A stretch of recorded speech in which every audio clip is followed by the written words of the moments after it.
Listen as your day unfolds, challenge what the future holds. Try and keep your head up to the sky. Lovers, they may cause you tears. Go ahead, release your fears. Stand up and be counted, don't be ashamed to cry. You gotta be bad, you gotta be bold, you gotta be wiser. You gotta be hard, you gotta be tough, you gotta be stronger. You gotta be cool, you gotta be calm, you gotta stay together. All I know, love will save the day. Herald what your mother said, read the books your father read, trying to solve the puzzles in your own sweet time. Some may have more cash than you, others take a different view. My, oh my, yeah, yeah. You gotta be bad, you gotta be bold, you gotta be wiser. You gotta be hard, you gotta be tough, you gotta be stronger. You gotta be cool, you gotta be calm, you gotta stay together. All I know, love will save the day. Time asks no questions, it goes on without you, leaving you behind if you can stand the pace. The world keeps on spinning, can't stop it if you try to. The best part is danger staring you in the face. Whoa. Remember, listen as your day unfolds. Challenge what the future holds. Try to keep your head up to the sky. Lovers, they may cause you tears. Go ahead, release your fears. My, oh my, eh, eh, eh. You gotta be bad, you gotta be bold, you gotta be wiser. You gotta be hard, you gotta be tough, you gotta be stronger. You gotta be cool, you gotta be calm, you gotta stay together. All I know, love will save the day. Yeah, yeah, yeah. You gotta be bad, you gotta be bold, you gotta be wiser. You gotta be hard, you gotta be tough, you gotta be stronger. You gotta be cool, you gotta be calm, you gotta stay together. All I know, love will save the day. Got to be bold, got to be bad, got to be wise, don't ever sad. Got to be hard, not too hard. All I know is love will save the day. You gotta be bad, you gotta be bold, you gotta be wiser. You gotta be hard, you gotta be tough, you gotta be stronger. You gotta be cool, you gotta be calm, you gotta stay together.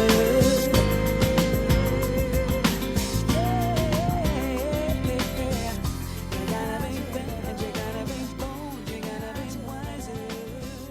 You gotta be hard, you gotta be tough, you gotta be stronger. Hi and welcome. I'm Gretchen Mowney, she, they, and I am the UUA's Accessibility Resources Coordinator. I'm zooming in from Columbia, Missouri. I'm a disabled white elder millennial with short purple streaked brown hair, and I'm wearing a blue patterned blouse under a black blazer, and I have multiple pairs of headphones on.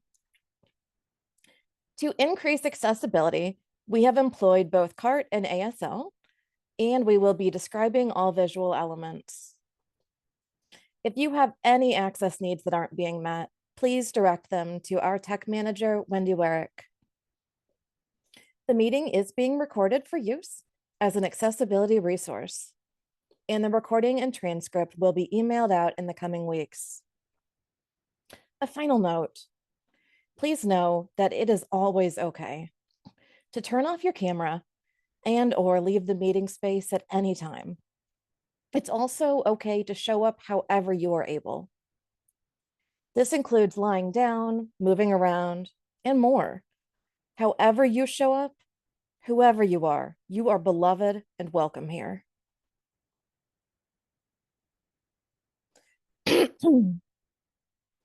Our opening words are an excerpt from Dear Transgender Wonders by M. Jade Kaiser, part of Soft Words for Hard Days from NFlash Disability Wisdom. At the doctor's, I like to imagine the other trans wonders who came yesterday or last year, 10 years ago, or will come tomorrow, all there with me, stitching across time and space, a less lonely reality. I genuinely can't help but smile, imagining the traceness of transness I know are there, all perceivable at once. What a glorious array of bodies it would be. Telling stories of disability. What if we, in all the ways our transness does and doesn't shape our chronic illness and disability, could be there together, doing what we must to have what we need, masked and swapping stories as we wait, laughing and crying and raging and offering our thanks to those who do it better. What shame would stand a chance in the presence of our gathering? It would be revealed for what it is. One terrible symptom of all the buried longings beneath rigid rules demanded from body and being. The truth of our lives. An immeasurable gift. Our chalice is now lit, and our opening song today is Circle Round for Freedom, sung by Dr. Glenn Thomas Rideout and written by Linda Hirschborn. The video shows a youngish Black man in a black button-up shirt singing in a room full of art objects. A single lit candle sits to the left.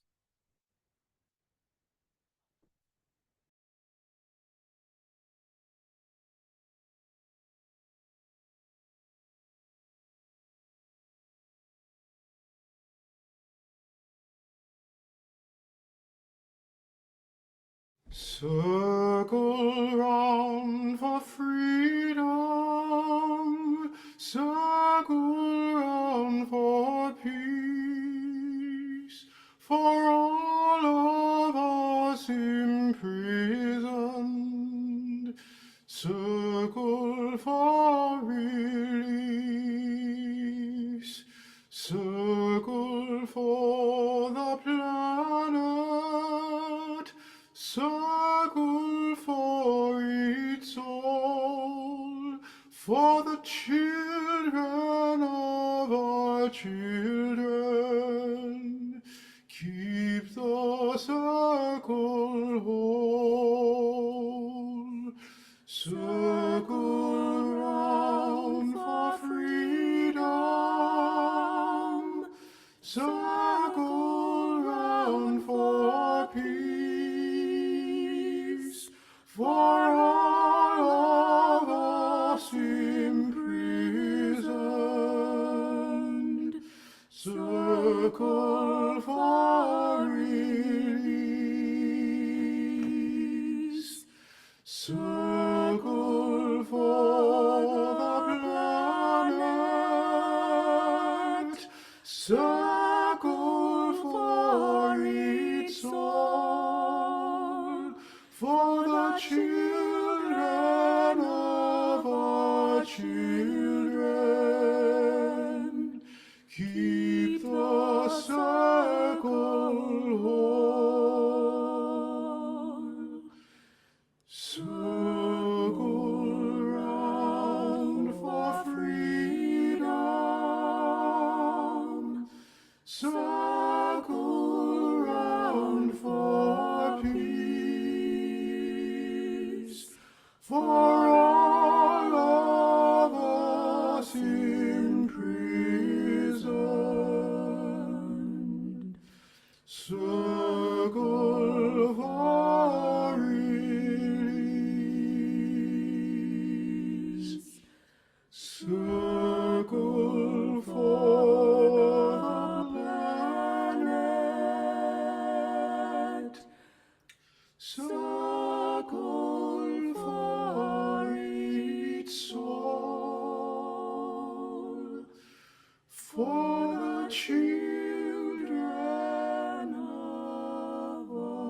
children, keep the circle whole.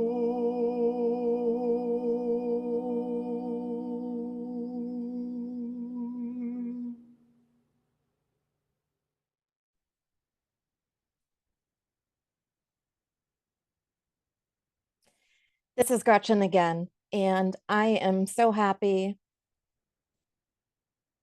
Am I unmuted? Yes, you are. Thanks. And I am so happy to welcome you to our March Uplift Access webinar.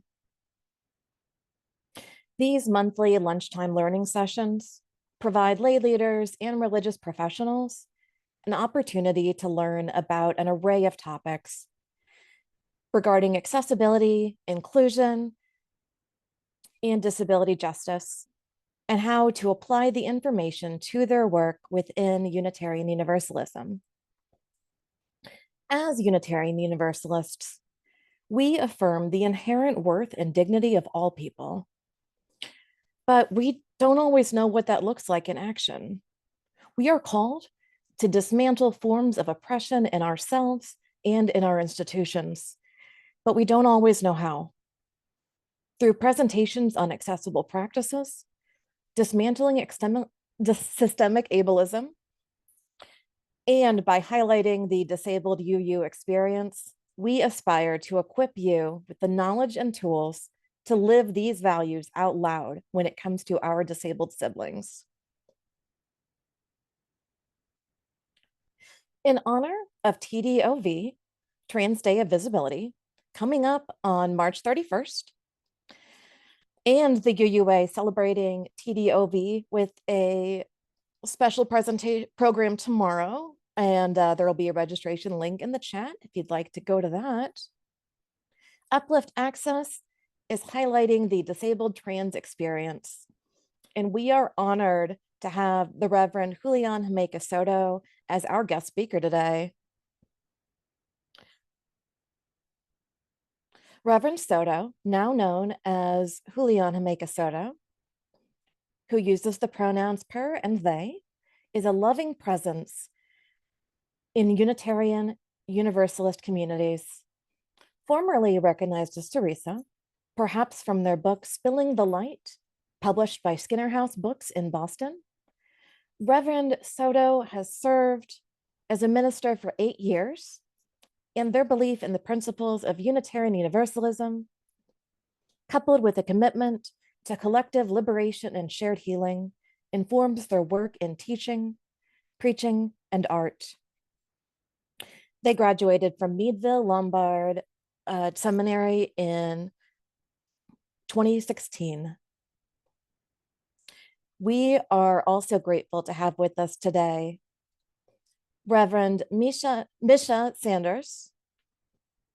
Reverend Misha is the mom to at least 3 awesome neurodivergent trans kids, and she will now read Reverend Julian's words. Thank you, Misha. Thank you so much, Gretchen, and hello, Uplift community. I am a very pale-skinned, white, red-headed woman, curly, out of control, short red hair.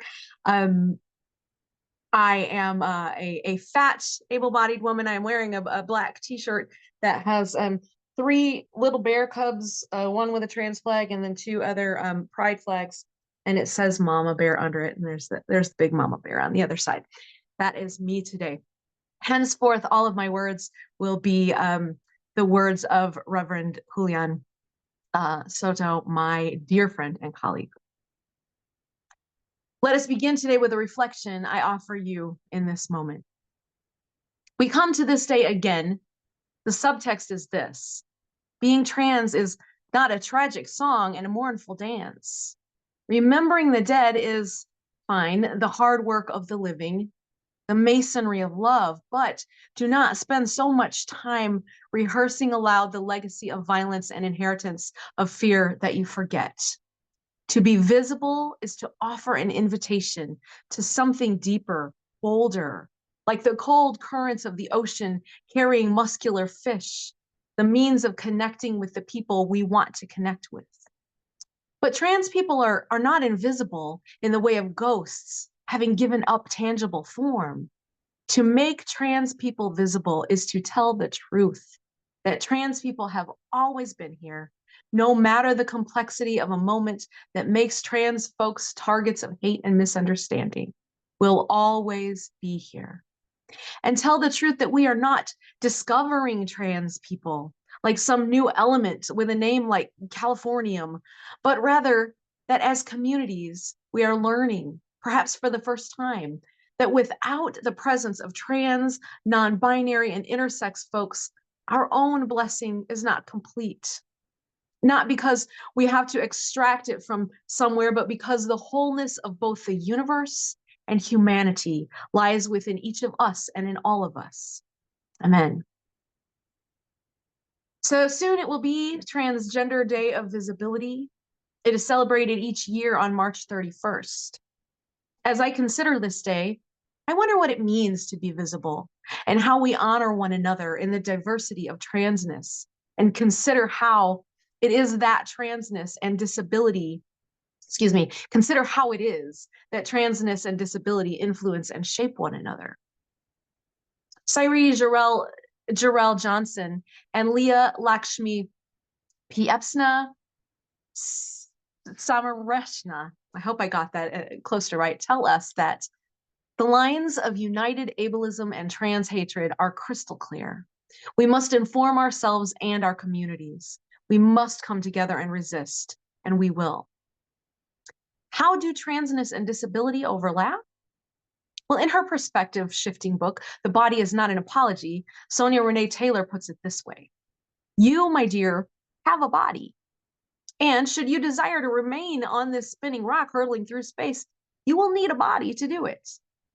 One of the complexities of being trans and disabled is simply being told that the body, specifically the trans and disabled body, or trans or disabled body, is wrong.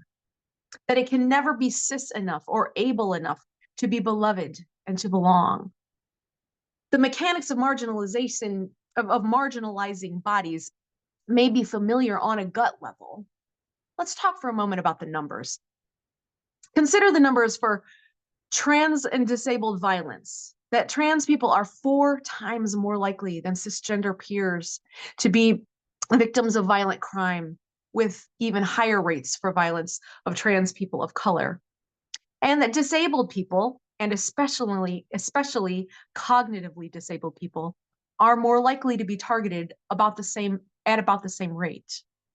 But despite evidence that we are much more likely to be targets of violent crime than perpetrators of violent crime, dehumanizing claims that trans disabled people are dangerous. And that seems more and more common. I will get this reading right, y'all. I promise I will. Back to Reverend Julian. You belong to more than one identity and community at any given time. When you think of the things that are special about you, it is always both and. Sonia Renee Taylor, quoting Kimberly Crenshaw, explains that intersectionality, or the study of overlapping or intersecting identities and the related systems of oppression, teaches us that we should think of each element or trait of a person as inextricably linked with all the other elements in order to fully understand one's identity. Always disabled, always trans, non-binary, or intersex. In other words, what we are saying as communities, what are we saying as communities when queer and trans spaces are not accessible or give no thought to COVID safety? Which part of themselves are we asking people to leave at home? Taylor goes on to say that those varying identities impact each other in ways that are significantly different than if we were navigating them one at a time. Not simple addition of complexity, but rather a multiplication of it, or an exponential increase. Ancestor Audre Lorde contemplated those complexities in her poem, Who said it was simple? There are so many roots to the tree of anger that sometimes the branches shatter before they bear. Sitting in Nedlick's the women rally before they march, discussing the problematic girls they hire to make them free. An almost white counterman passes a waiting brother to serve them first, and the ladies neither notice nor reject the slighter pleasure of their slavery. But I, who am bound by my mirror as well as my bed, see causes in color as well as sex, and sit here wondering, which me will survive all these liberations? This poem reminds us to ask, who is a person possessed of inherent worth and dignity?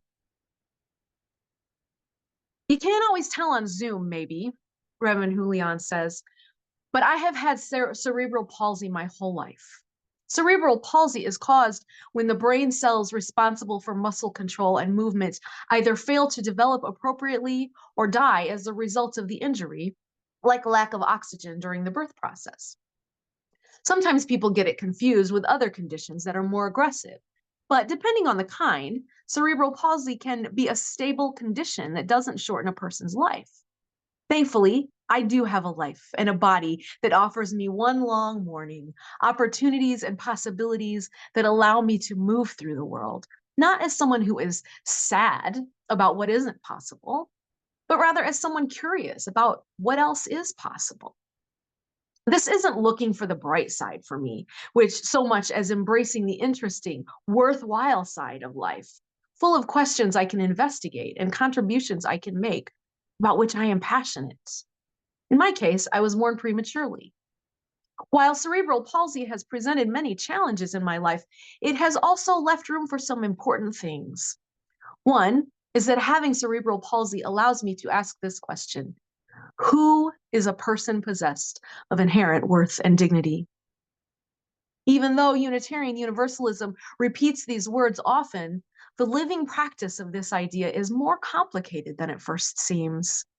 Sometimes people ask me, what led me to become a minister? This is one of the elements of my mission, to proclaim and affirm that everybody, and indeed every single body, has built-in value and is a vessel for honor and respect. What shall our response be? One of the possibilities of our communal practice of Unitarian Universalism is that we offer ourselves and others experiences of acknowledging people's value, as well as treating ourselves and them with honor and respect.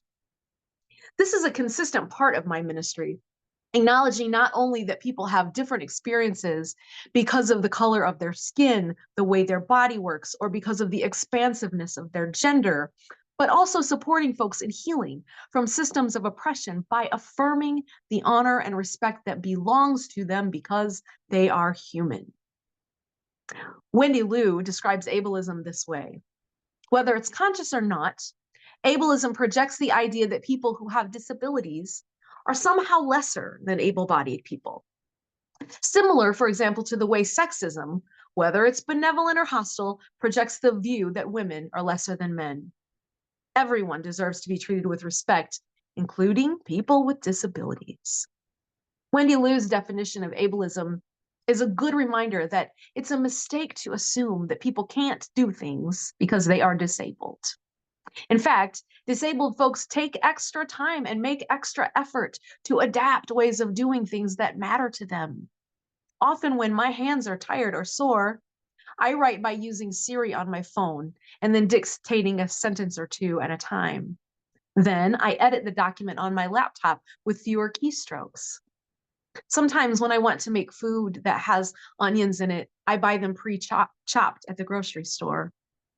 I use my walker that has a big bag on the front to carry things around. Doing things differently definitely counts. It doesn't mean they're done incorrectly or left undone. Much as things don't have to be perfect to be awesome, they don't have to be done the same way that everyone else does them to be awesome either. But that's not always obvious. Attitudes towards people who are different than society expects have only changed slowly over time. In the early 20th century, progressives, including a number of Unitarians, were very enthusiastic about eugenics. Clergy inspected prospective couples for marriage. Let me reread that. Clergy inspected prospective couples for marriage to make sure they were, I'm using air quotes, normal, physically and mentally. The great Unitarian activist John Haynes Holmes encouraged his fellow ministers in the Liberal Ministers Association of New York to perform nothing but healthy marriages, again, air quotes, for the conservation of the normal family, so that in the interest of improving society, defectives need not propagate. John Haynes Holmes wrote, "Nothing is more important to my mind in our modern treatment of the question of marriage than to use our powers of social control to prevent many people from marrying, those, namely, whose marriage, for one reason or another, can be nothing but a tragedy." And this attitude is still present with us today. One of the elements of my mission as a minister is to be clear and precise with you about this exact thing. My body is not a tragedy. Bodies like mine are not defective. We deeply consider this truth in order to get free. Jess Baker frames liberation this way. Even though we do have enormous power over our thoughts and can change the way we view our bodies, therefore changing social norms, we still live in a world that challenges and actively attacks our power every single day. It takes the fact and tries to distract you with something that has more positive vibes, not making space for daily issues that marginalized bodies face, no matter how many inspirational quotes they read. So I'm not here to tell you to cheer up about your body or mind. There is no truer moment for us to say it is what it is, by which we mean that our bodies are our vessels, are flesh and bone, are completely human, and that there are billions of ways to be human. So our bodies collectively must have natural variations, and they are stardust. Life, Jess Baker assures us, doesn't start when we are thin or able-bodied or better according to some social standards. I don't have to drum up pep squad enthusiasm for cerebral palsy to befriend my body. I honor my body for being the place where I live. And I like it just fine, even if sometimes it's not as straightforward as someone else's. What are the possibilities of a Unitarian Universalism that makes space for every kind of body, a new day, a long golden morning? We are in this together. We are working to get free. Value, respect, and honor belong to each and all of us because we are human. We don't have to be perfect to be awesome. The idea that there's anything wrong with being trans, non-binary, or intersex, or disabled comes from judgment and shame. And one of our jobs in the world is to reject the shame, reject the rejection. It is easy to allow transphobia and ableism to hold some validity over us. After all, we are different.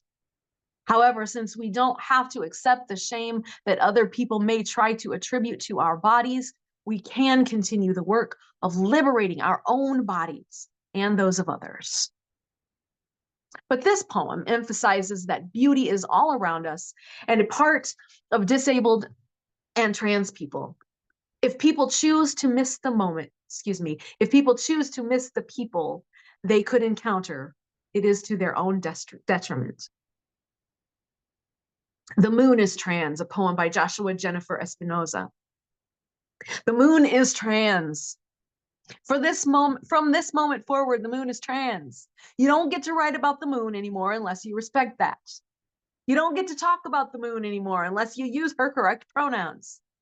You don't get to send men to the moon anymore unless their job is to bow down before her and apologize for the sins of the earth. She is waiting for you, pulling at you softly, telling you to shut the fuck up already, please. Scientists theorize the moon was once a part of the Earth that broke off when another planet struck it. Eve came from Adam's rib, etc. Do you believe in the power of not listening to the inside of your own head? I believe in the power of you not listening to the inside of your own head. This is all upside down. We should be talking about the ways that blood is similar to the part of outer space between the Earth and the moon, but we're busy drawing it instead. The moon is often described as dead, though she is very much alive.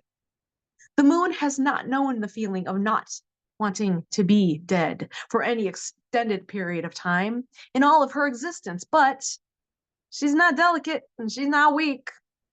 She is constantly moving away from you the only way she can. She never turns her face from you because of what you might do. She will outlive everything you know. Whew. Sonia Renee Taylor goes on to say that by refusing to accept body shame as some natural consequence of being in a body, we can stop apologizing for our bodies and erase the distance between ourselves and radical self-love. It is a love that Taylor describes as interdependent, beyond the flimsy ethos of individualism, operating at both individual and systemic levels. Radical self-love is about the self, because the self is a part of the whole. The self is a part of the whole in the same way that the disabled self or the trans and non-binary and intersex self is a part of the whole. Transphobia is a willful ignorance to more than just pronouns and gender.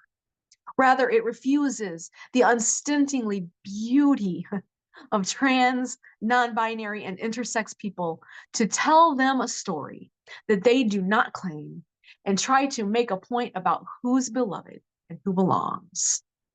Spoiler alert, it's you. You are beloved and you belong in all of your glory and in all of your ordinariness. James Baldwin put it this way: one discovers the light in darkness. That is what darkness is for. But everything in our lives depends on how we bear the light. It is unnecessary while in darkness to know, it is necessary while in darkness to know that there is a light somewhere, to know that in oneself waiting to be found, there is a light. Your spirit is your light. Your longing is your light. You embody your light through acts of care. How does that help the political mess that we're in? Let's consider one way our care can be directed. That is in the way we think about others in the world: opponents, supporters, friends, enemies. One seeker named Rowan puts it this way: it is incredibly attractive to believe that the world is neatly divided, with bad guys on one side representing oppression and exploitation, racism, patriarchy, bigotry, empire, and fascism, and good guys on the other representing liberation, feminism, decolonization, and a free society. A lot of the time it feels like radical analyses of the far right just start from the assumption that they're lying. Thus, when folks on the right oppose economic exploitation of the working class, prioritize ecology and defending the earth, or even oppose white supremacy, leftists often dismiss these as lies or attempts to trick people. The three ways fight perspective, y'all: liberalism, capitalism, and insurgent conservatism, helps us to listen. Fighting that, okay, I feel like I read that wrong. Anyway, it helps us to listen, to be open to the possibility that they speak the truth about their visions, and to recognize that our enemies are complex, amen, which makes them all the more dangerous as we struggle to defeat them. There is not just an us and them, good and bad, left and right. Maybe it sounds edgy for me to challenge capitalism. I do so for spiritual and ethical reasons.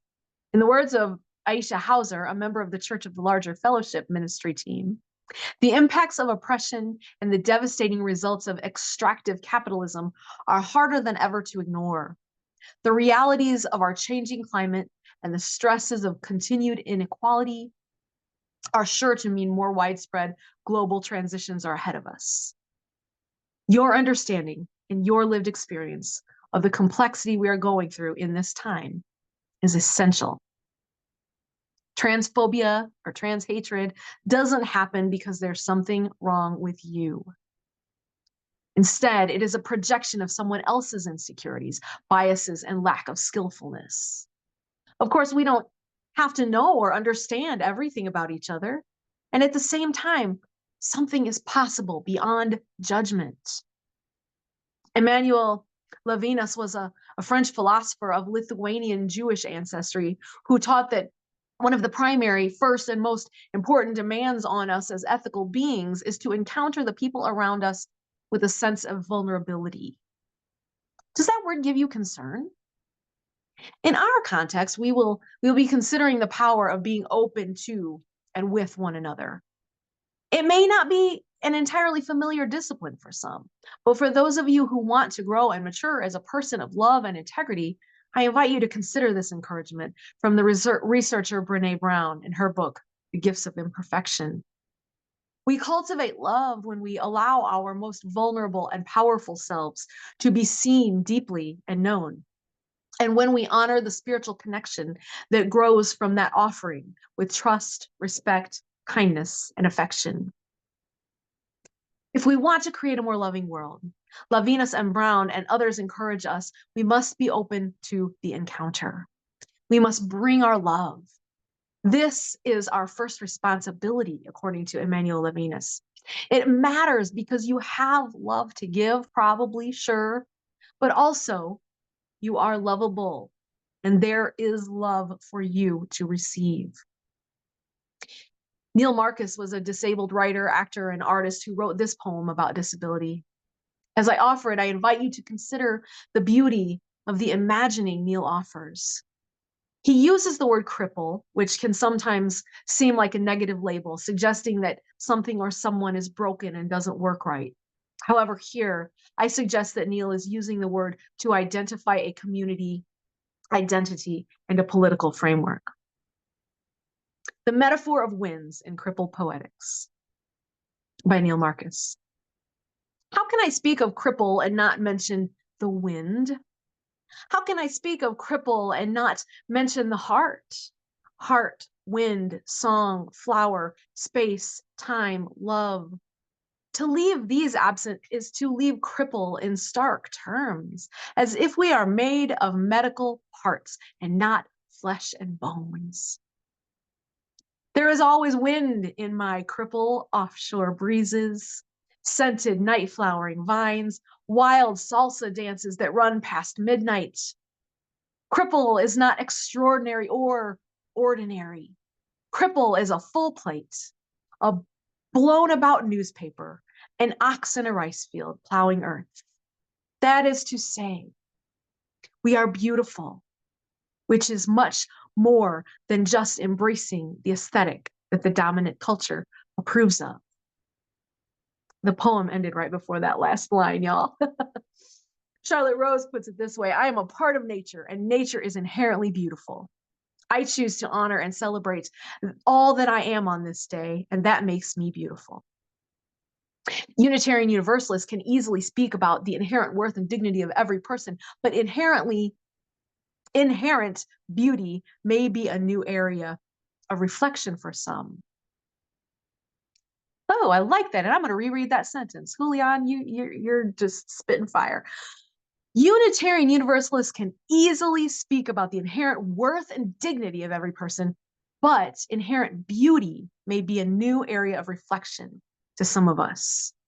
It is a powerful thing to embrace, that we give ourselves our own validation and witness our own beauty. But in order to tell the truth about life, we must also be willing to be free to remain unencumbered by beauty as an obligation. What are you talking about, Julian? Aaron McKeon writes, you don't have to be pretty. You don't owe prettiness to anyone. Not your boyfriend, spouse, partner, not to your coworkers, especially not to random men on the street. You don't owe it to your mother. You don't owe it to your children. You don't owe it to civilization in general. Prettiness is not a rent you pay for occupying a space marked female. Transphobia and ableism are manifestations of demands for control and compliance with dominant cultural beauty standards.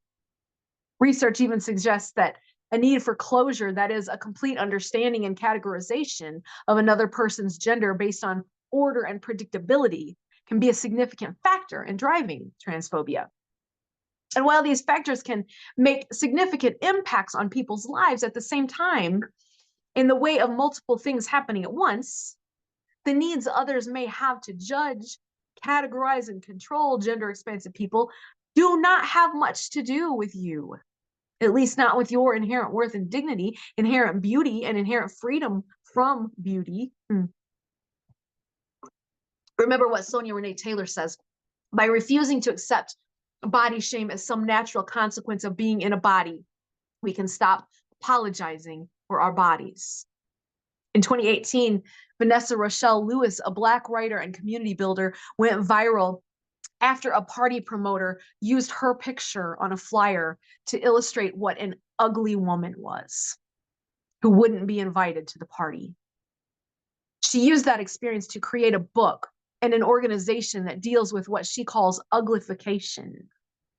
For Lewis, the concept of ugly is not personal or individual, but a deeply entrenched structural issue that oppresses the most vulnerable people.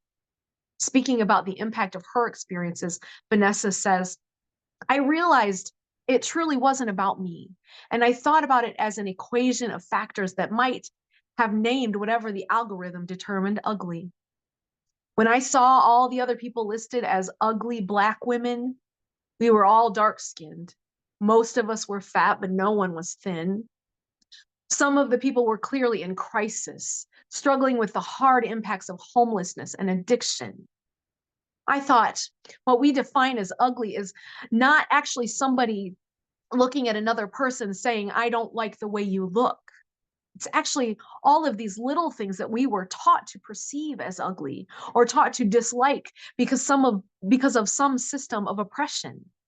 And when we see those things, we cross it off a checklist. Beloveds, you could never be captured by a checklist. You don't have to sign up for that. English poet Nikita Gill sums it up by comparing human bodies to stars. 93% stardust.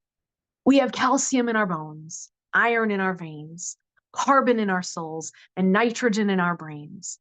93% stardust with souls made of flames. And we are all just stars that have people names. As we close today, I'd like to leave you with a very special poem by disability justice activist Laura Hershey. You get proud by practicing. If you are not proud for who you are, for what you say, for how you look, if every time you stop to think of yourself, you do not see yourself glowing with golden light, do not therefore give up on yourself. You can get proud. You do not need a better body, a purer spirit, or a PhD to be proud. You do not need a lot of money, a handsome boyfriend, or a nice car. You do not need to be able to walk or see or hear or use big, complicated words or do any of the things that you just can't do to be proud. A caseworker cannot make you proud, or a doctor. You need only more practice. You get proud by practicing. There are many ways to get proud. You can try riding a horse or skiing on one leg or playing a guitar and do well or not so well and be glad you tried either way. You can show something you've made to someone you respect and be happy with it no matter what they say. You can say what you think, though you know other people do not think the same way, and you can keep saying it even if they tell you you are crazy. You can add your voice all night to the voices of 150 others in a circle around a jailhouse where your brothers and sisters are being held for blocking buses with no lift. Or you can be the ones inside the jailhouse knowing of the circle outside. You can speak your love to a friend without fear. You can find someone who will listen to you without judging you or doubting you or being afraid of you. and let you hear yourself perhaps for the first time. These are all ways of getting proud. None of them are easy, but all of them are possible. You can do all of these things, or just one of them again and again. You get proud by practicing. Power makes you proud, and power comes from, in many fine forms, supple and rich as butterfly wings. It is music when, it is music when you practice opening your mouth and liking what you hear, because it is the sound of your own true voice. It is sunlight when you practice seeing strength and beauty in everyone, including yourself. It is dance when you practice knowing that what you do and the way you do it is the right way for you and can't be called wrong. All these hold more power than weapons or money or lives. All these practices bring power, and power makes you proud. You get proud by practicing. Remember, you weren't the one who made you ashamed, but you are the one who can make you proud. Just practice. Practice until you get proud. And once you are proud, keep practicing so you won't forget. You get proud by practicing. So maybe, let us see to it.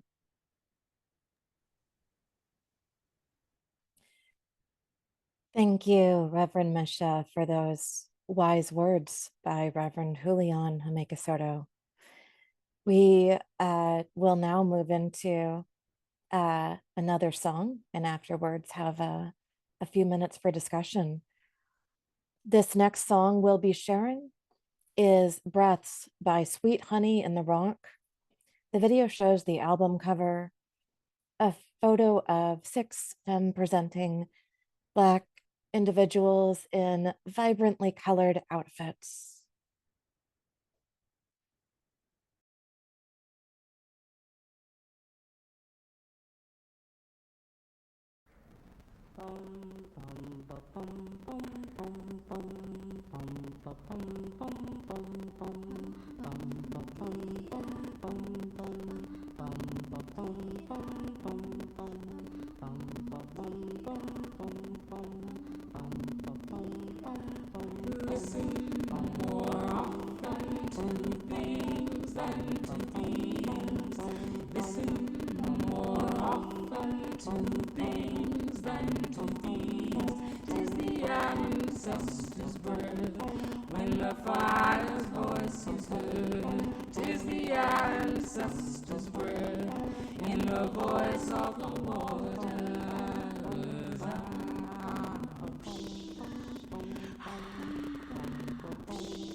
When the fire's voice is heard, 'tis the ancestors' prayer. In the voice of the mortal hours.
We'll now open it up to some discussion. And I'd love to, if anyone would like to share in the chat, or if it's easier for you to vocalize and unmute yourself, or you can raise your hand using Alt+Y. Love to hear any reactions to those wise words by Reverend Julian, or anything else on your mind about what it's like in this time we're in right now to be both disabled and trans, and yeah, what you're thinking.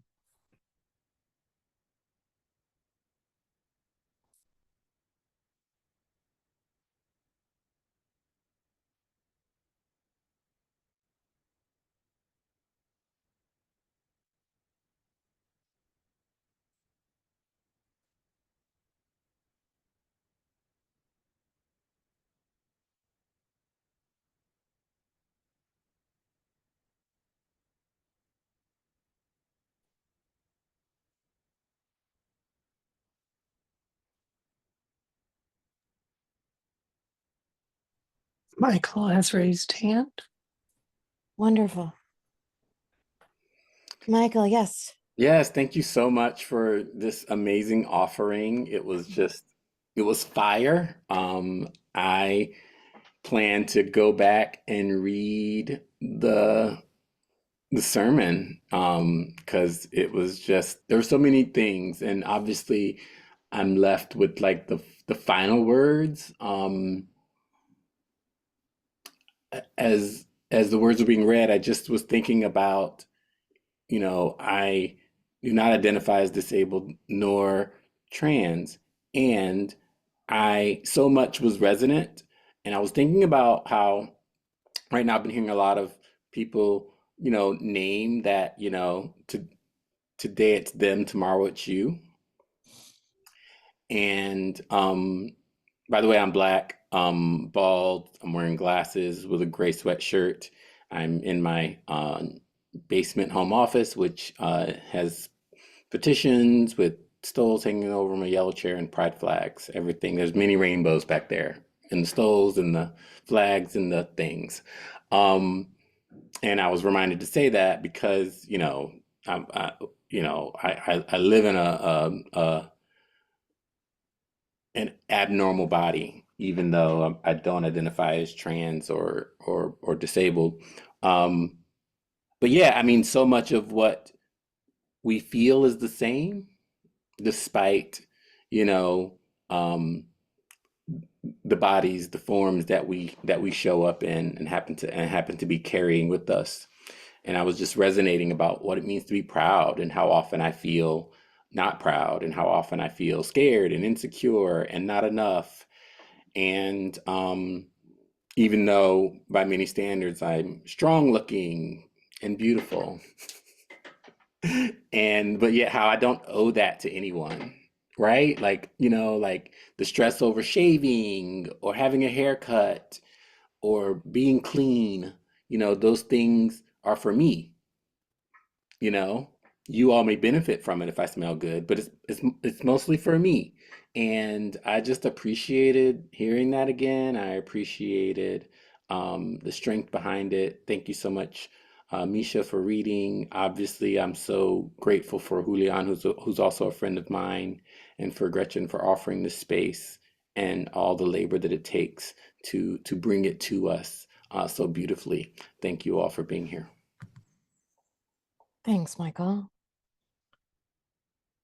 Yeah, I had I feel similarly that I am looking forward to reading Reverend Julian's sermon again.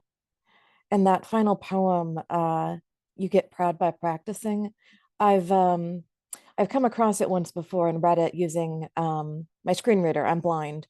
And so I listen to most things through a computer voice that I'm pretty used to by now, but hearing it read in conjunction with Reverend Julian's other words and hearing it read uh, so well by Reverend Misha, it it took on a whole nother meaning. Um, and it was just beautiful.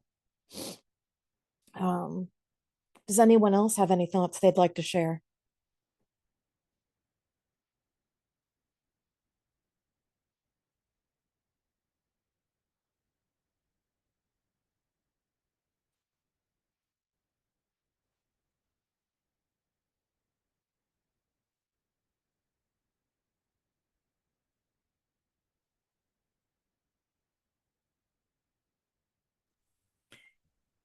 Well, I think Hold on. oh, Leilani, is that right? Okay, Leilani has a hand wonderful. up. Yes. Hello. I sign a little. I don't I don't know if anyone here needs me to sign. I'm very slow, but happy to be here. Uh I loved the poem about the moon. That was perfect.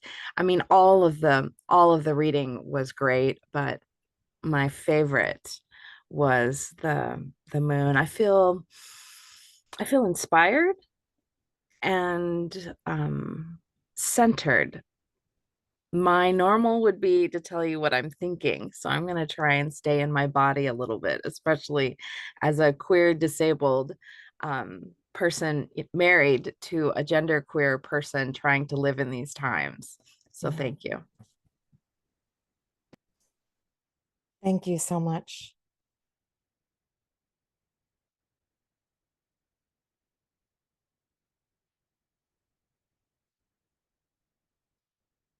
Do we have anyone else, Wendy? We have a heart from Michael, and we have a thank you for sharing Reverend Julian's powerful words and everything else today.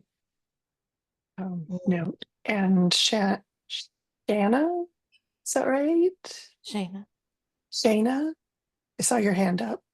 Thanks. Oh. I had just raised my hand to share more or less what I wrote, but thank you again. I had also heard, thank you again for presenting Reverend Julian's words, a sermon today, and likewise, I will want to read it again. I've also heard the moon poem before and loved that, and just all the readings and the music, everything. It very much spoke to me in these times that we're living in. And sorry, a quick visual description. Shauna, she, they, the pronunciations of my name are fine too. Long silver hair, purple framed, tinted glasses. She, they pronouns. I am trans, non-binary, and also neurodivergent. And I'm just grateful for this space every month. Thank you. Thanks, Shauna, and love the glasses.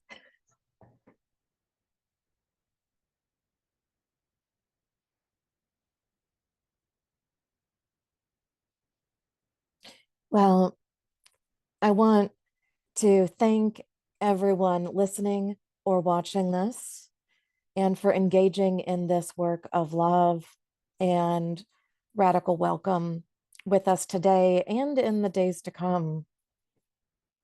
I want to thank Reverend Julian Jamaica Soto, and thank you to Reverend Misha Sanders, and thank you to our ASL interpreters, Gordon and Sarah, and Deb, our CART captioner, and thank you to Wendy Barrick for managing tech and the chat, and thank you to the Reverend Michael Crumpler for his support.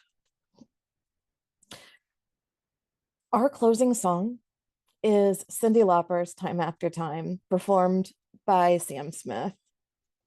The video shows a recording studio. I believe it's Abbey Road Studios. And we see some musicians playing keyboard, piano, string, and rhythm. There is a white mask presenting lead singer, and 2 femme and 1 mask presenting black backup singers. And I hope you enjoy the song.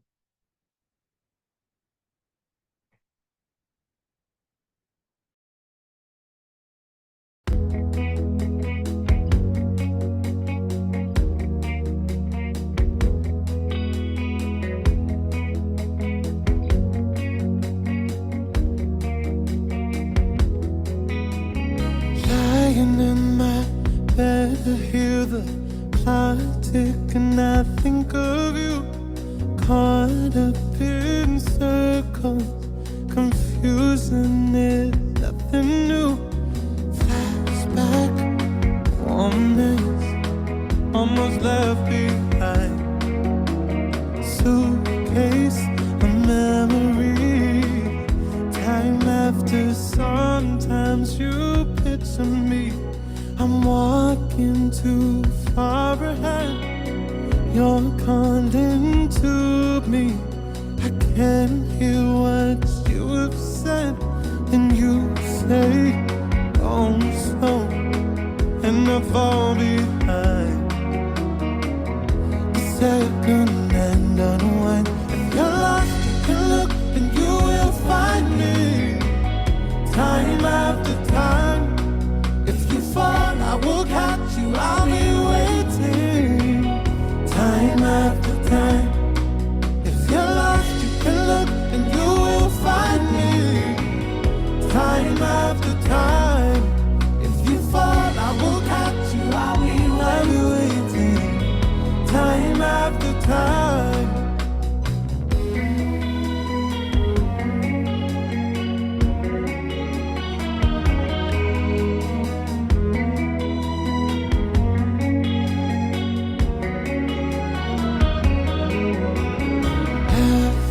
My picture fades and darkness has turned to gray. Watching through windows, you're wondering if I'm okay. Secrets stolen from deep inside, and the drum beats out of time. If you're lost, you can look and you will find me. Time after time. If you fall, I will catch you. I'll be waiting. Time after time.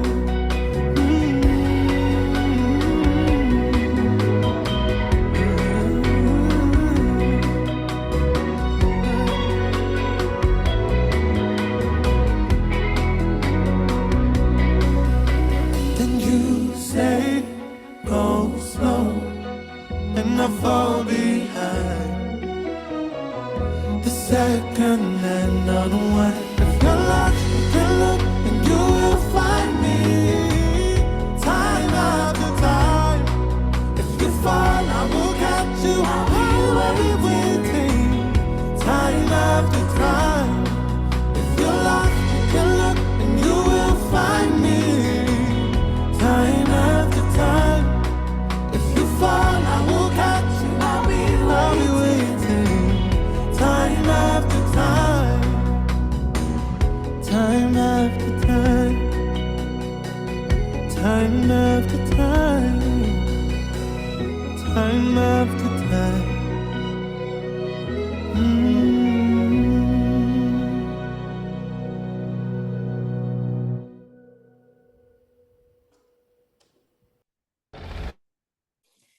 I invite you to join us on April 24th for our next Uplift Access Resource webinar, where we will be presenting a